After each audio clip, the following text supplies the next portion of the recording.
Assista esse vídeo do pastor André Fernandes.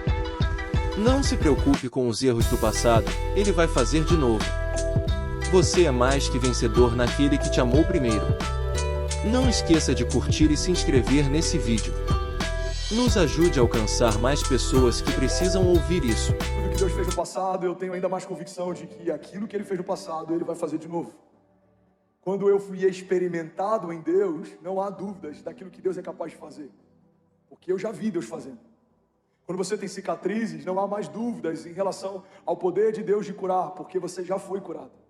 Quando Ele fechou uma ferida, quando Ele te deu livramento, quando Ele abriu acesso, quando Ele te deu espaço, quando Ele te deu sonhos que não deu a ninguém, quando Ele te levou a lugares que seriam impossíveis, irmão, quando você está diante de um novo desafio, os teus olhos naturais vão dizer, não vai acontecer, os teus amigos vão dizer, não tem como acontecer, mas a tua história com Deus vai te lembrar, já aconteceu no passado, vai acontecer de novo.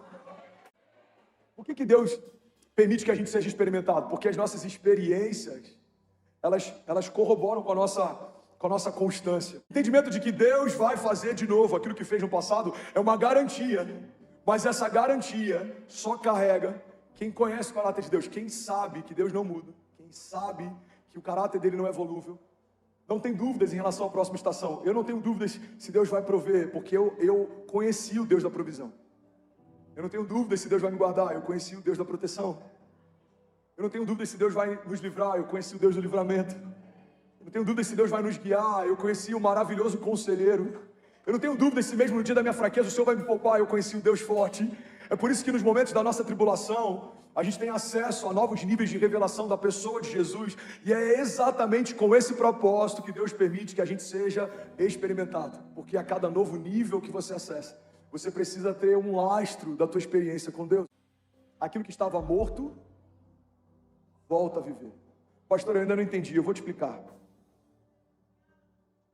Deus poderia ter levantado um novo exército, mas Ele preferiu ressuscitar um exército que já existia.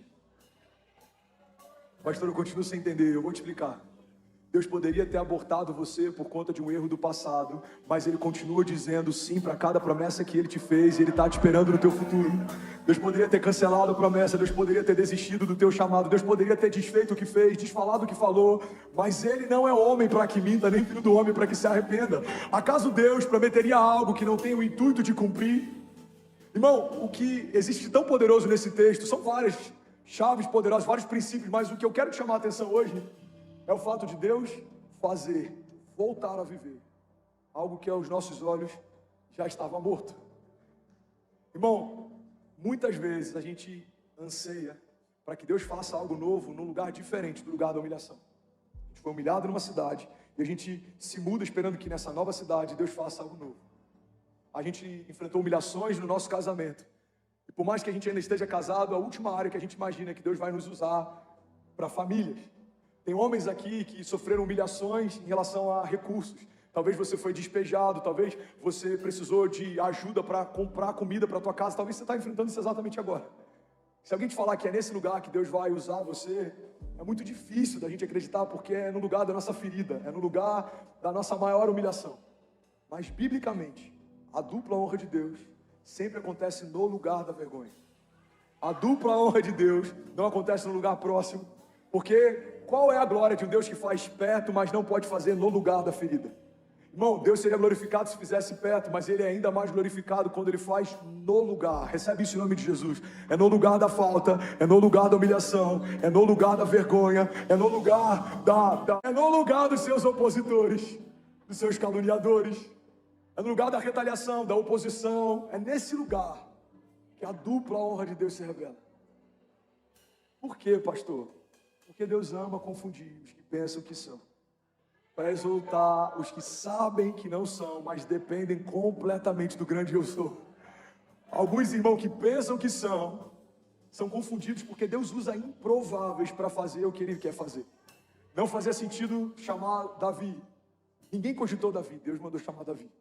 Não fazia sentido usar José. José estava preso, era um prisioneiro cativo. Se fosse aos nossos olhos, talvez alguém diria: irmão, entrega esse sonho para outro, porque José, game over, não tem como. Mas é no meio de uma prisão que Deus manda chamar aquele que nem os seus irmãos se lembravam mais. Irmão, por que Deus chamou você? Porque quando ele usa alguém tão improvável quanto eu e você, para fazer aquilo que só ele pode fazer, a glória é toda dele. As pessoas vão olhar para a gente e vão falar, irmão, só Deus poderia fazer aquilo que ele está vivendo. Esse é o lugar mais seguro que você pode estar. No início da minha jornada eu ouvia isso e algumas vezes eu confesso que eu até me sentia afrontado. Irmão, só Deus para fazer o que o André está vivendo. Mas hoje não existe nenhum comentário que eu possa ouvir que me dê mais alegria do que esse. Irmão, só Deus para fazer aquilo que aquele menino está vivendo. Pois é, irmão, é só Deus.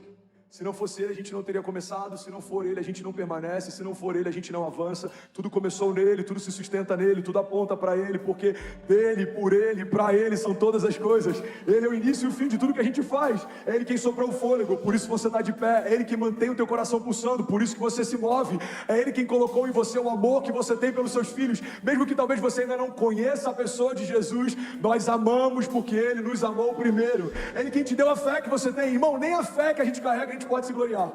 Uau, meu pastor é um homem de muita fé.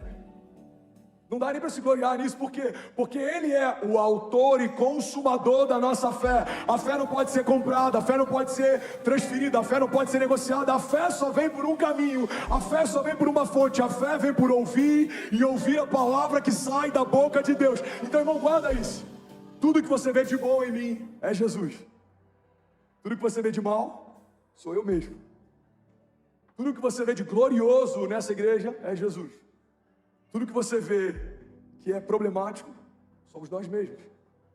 A jornada de fé é a gente correr para um lugar em que cada vez a gente suma mais e a glória de Deus se revele mais sobre nós. E quando você entra nesse ciclo perfeito, você começa a ver aquilo que Deus fazia no passado, Ele vai fazer de novo. O que Ele fazia no passado, Ele vai fazer de novo. Mas tem uma chave aqui. Jornada de fé não é cíclica. Ela é espiral.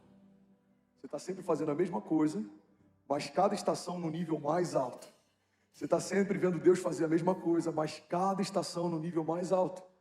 O Deus que te deu provisão para sair de uma crise no passado, é através desse mesmo canal de provisão que Ele pode superabundar você no presente.